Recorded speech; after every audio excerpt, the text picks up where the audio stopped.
안녕하세요. SPI 고병기 편집장입니다. K리츠 위클리 전해드리도록 하겠습니다. 지난주 22개 리츠의 단순 평균 수익률은 0.56%를 기록했습니다. 전주에 마이너스 0.44%를 기록했던 리츠 시장은 한 주 만에 플러스 수익률을 기록하면서 반등에 성공했습니다. 다만 같은 기간 동안 코스피 지수는 사상 처음으로 3,900선을 돌파하는 등 한 주 동안 5.14% 올랐는데요. 리츠도 반등에 성공했지만 이 코스피 지수와 비교하면 여전히 상승폭이 제한적인 상황입니다. 지난주에는 이지스밸류 플러스 리츠의 유상증자 구주주 청약 소식이 있었고, 그리고 삼성증권에서 주관하는 리츠 IR 행사 등 굵직굵직한 이벤트들이 많았는데요.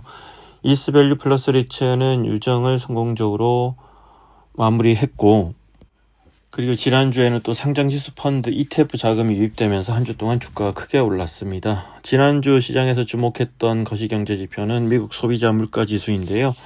이 9월 CPI 같은 경우에는 원래 더 빨리 발표됐어야 됐지만 미국 정부의 셧다운 여파로 발표가 늦어져서 지난 24일에야 발표가 됐고요.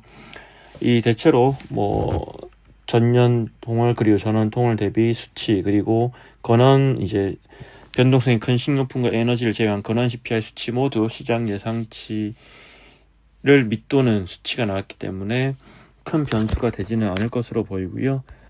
또 지난주에는 한국은행이 기준금리를 동결했다는 소식도 있었죠. 2.565%로 동결을 했는데 지난 5월 달에 2.75%에서 2.50% 인하한 뒤에는 7월, 8월에 이어서 세 번째 동결이고요.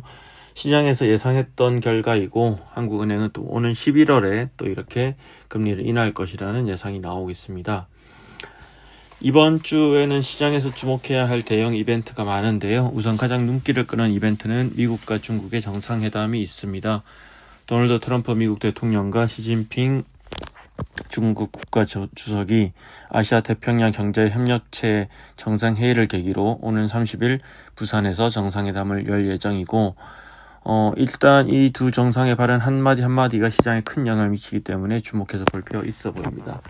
그리고 오는 28일, 29일에는 이틀 동안 미국 연방준비제도 이사회의 연방공개시장위원회 회의가 예정되어 있고, 이번 FOMC에서는 금리를 0.25% 인하할 것으로 전망되고 있습니다. 지난주에는 22개 리츠 중에서 10개 리츠가 상승하고 10개 리츠가 하락했습니다. 가장 큰 폭으로 상승한 리츠는 이지스밸류 플러스 리츠인데요. 한 주 동안 6.02% 상승했습니다. 이 이지스밸류 플러스 리츠 같은 경우는 지난 22, 23일 이틀 동안 유상증자 구주주 청약이라는 큰 이벤트가 있었는데 청약률이 119.16% 기록하면서 순조롭게 마무리됐고, 특히 이 끝나고 나서 24일에는 ETF의 대규모 매수가 이어지면서 하루 동안에만 5.52%나 상승했습니다.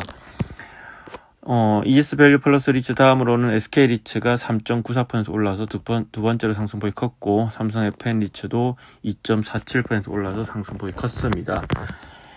이 두 리츠의 상승은 또 ETF 자금 유입이 긍정적 영향을 미친 것으로 풀이되고 있고요. 반면 전주에 52주 신고가를 기록하는 등 2.43% 상승했던 코랑크 더원 리츠 같은 경우에는 한 주 동안 마이너스 1.93%를 기록했습니다.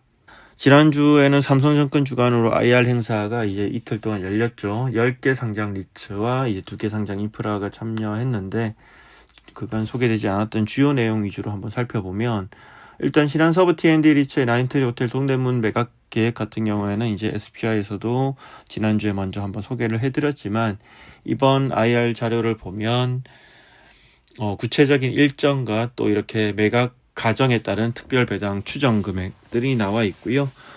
보시면 매각가가 681억 원일 때와 그리고 767억 원일 때 그리고 876억 원일 때 특별 배당금이 얼마나 지급될 수 있는지를 이렇게 예상을 해놨는데, 만약에 876억 원에 매각이 된다고 하면 특별 배당금이 주당 461원 정도가 예상이 되고 있고요.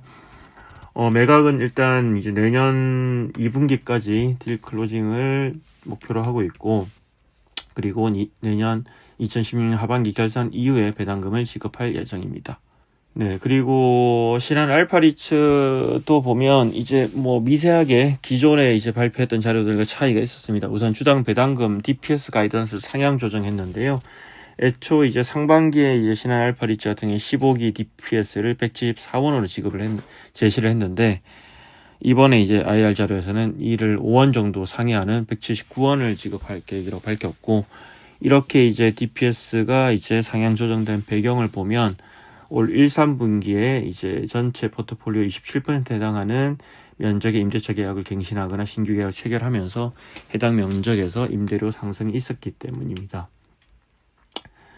그리고 ESR 캔달스퀘어 리츠 소식도 있는데요. ESR 캔달스퀘어 리츠가 이제 올해 세 번째 자산 편입을 한다고 공시를 했죠.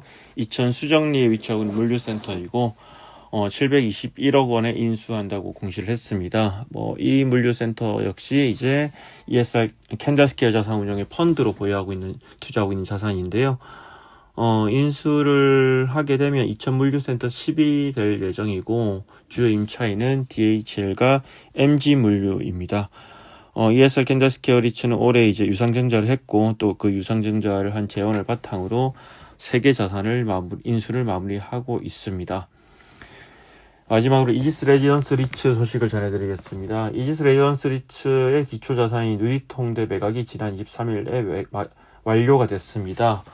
이 누리통대 같은 경우에는 이지스 레지던스 리츠가 지난 2021년 6월에 이제 투자를 한 자산이고, 투자 원본은 90억 원, 지분율이 30% 정도인데, 이번에 D&D 인베스트먼트와 인베스코가 총 1,430억 원에 인수를 했고, 이지스 레지던스 리츠는 투자 기간 총 4.3년 동안 IRR 기준으로 해서 10% 내외 수준의 수익률을 달성을 했습니다.